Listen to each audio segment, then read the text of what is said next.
Welcome back on gaming. This is Devin, and one of the most hated things ever is a video gamer. So I'll go into more about that in just a bit, but there's been a lot of things just in general that has been going on, just in news or just events that has been happening. One thing, of course, is Grand Theft Auto 6 basically being the opposite of Grand Theft Auto. So there's that. And the thing that's such a shame, though, is that video the gamer is just so broad, sort of, in a way, just because there's so many different people that can be considered a gamer. And there's so many people out there that play video games. It doesn't matter, what you are, what gender, what sex, and that there's just so many people out there that do love video games. And we're just being attacked for no reason by all these different people, different groups, whatever it may be.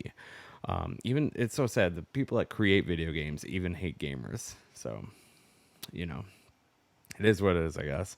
But just want to go over a few things, such as one of the biggest things, of course, is the whole violence in video games, or violence in video games happening in real life. So that used to be really big a long time ago. Was especially with Grand Theft Auto and Doom, was that these very violent video games are making people commit all these horrible things outside in the real world.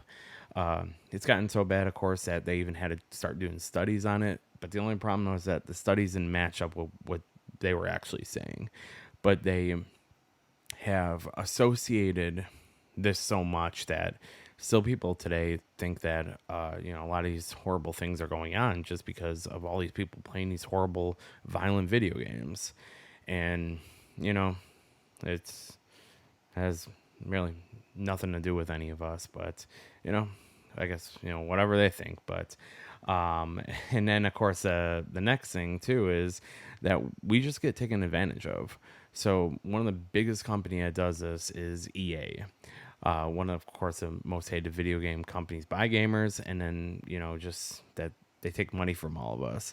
So one of the big examples that I've experienced was Star Wars Battlefront 2.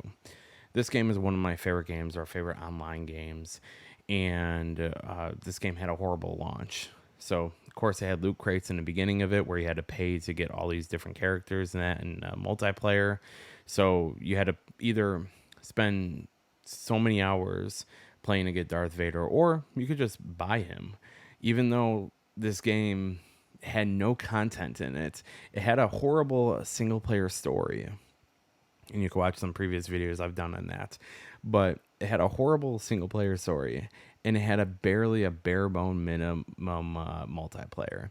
And they were saying, well, you could pay more, but of course, the greatest thing about a lot of gamers though is that they're very vocal, and that's one of the things that over time, of course, it seems like that they can't stand is that we are getting so vocal.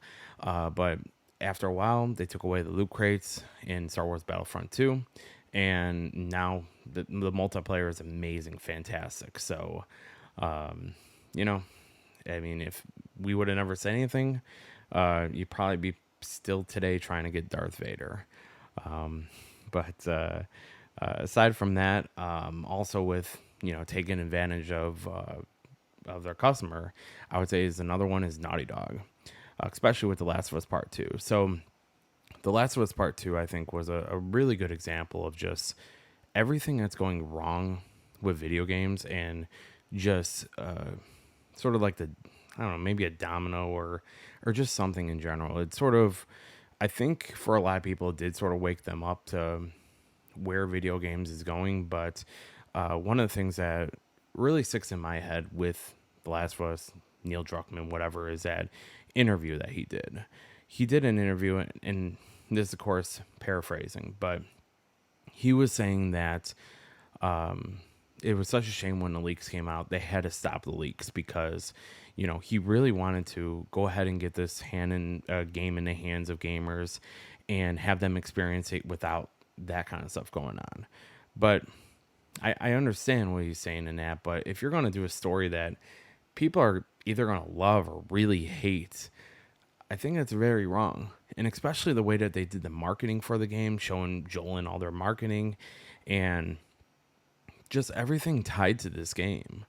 I mean, it's just horrible. I mean, they're going to try to make you spend 70, 80, whatever dollars to potentially waste on a game that you're not even going to like. And I mean, this game was so completely different from what a sequel should have been. And it's just filled with nonsense. So, I mean, for the developer for this game or one of the creators for this game to just be like, yeah, we just wanted them to, spend their money and then, experience the story for themselves. Just just one of those things. And that's why, I used to really like Naughty Dog games, but I have played The Last of Us Part 2, of course. I'm, even playing it free, I'm still going through it, but it's not a game that I would have spent 60, 70, $80 for. And it's such a shame that, for him is that people were able to see the leaks and not get tricked into buying that game.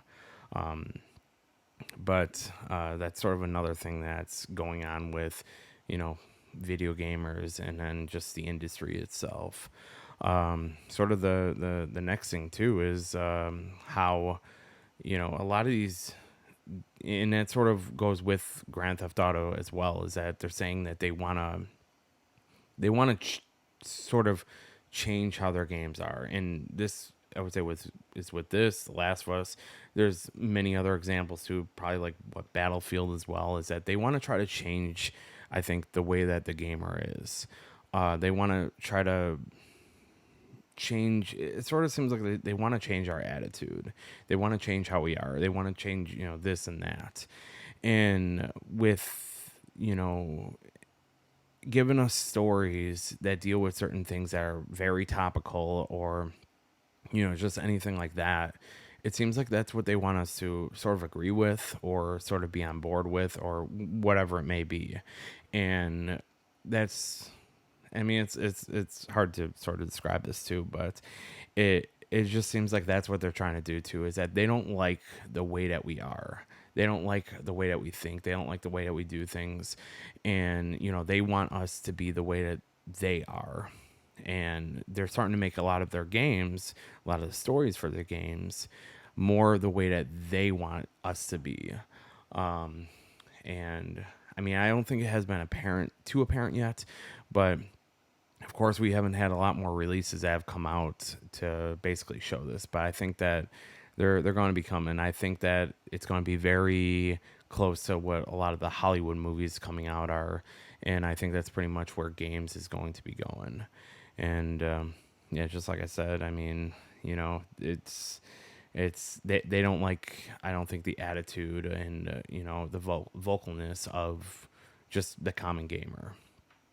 And then just something that I heard from someone else not too long ago was that there was a Apex Legends tournament, and a team, or one person, went ahead and I think teabagged his teammate, or maybe the other team, and they got banned, and they ended up getting their whole team disqualified from Apex Legends. And it was a tournament, and there was a big cash prize supposedly.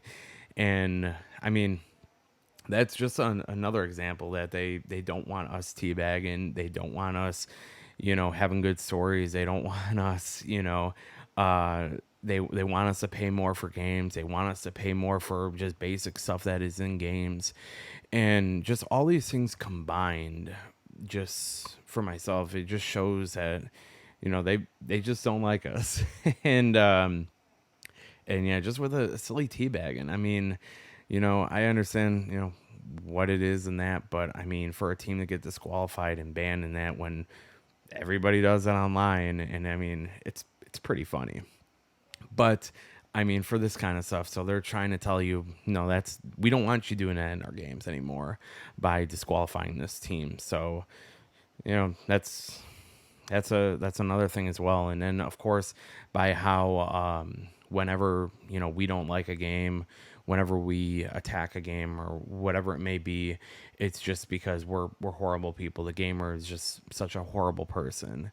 And it just, and trying to make games differently for us to make us think differently. So just wanted to go ahead, let you guys know about this stuff, and it's just very stupid, aggravating, and that just because, I mean, this is such a luxury, and we have so many different games out there that none of us have even played yet, and they're acting like they're the ones that we're lucky to have them in that, but you know we don't need them. We can do a lot of things on our own, and also like I just said, is that video games is a luxury. So um anyways, let me know what you guys think in the comments. Like, subscribe, all that good stuff. Let me know if I'm out of touch with gamers, or just in general. But thank you for watching, and we'll see you soon. Bye.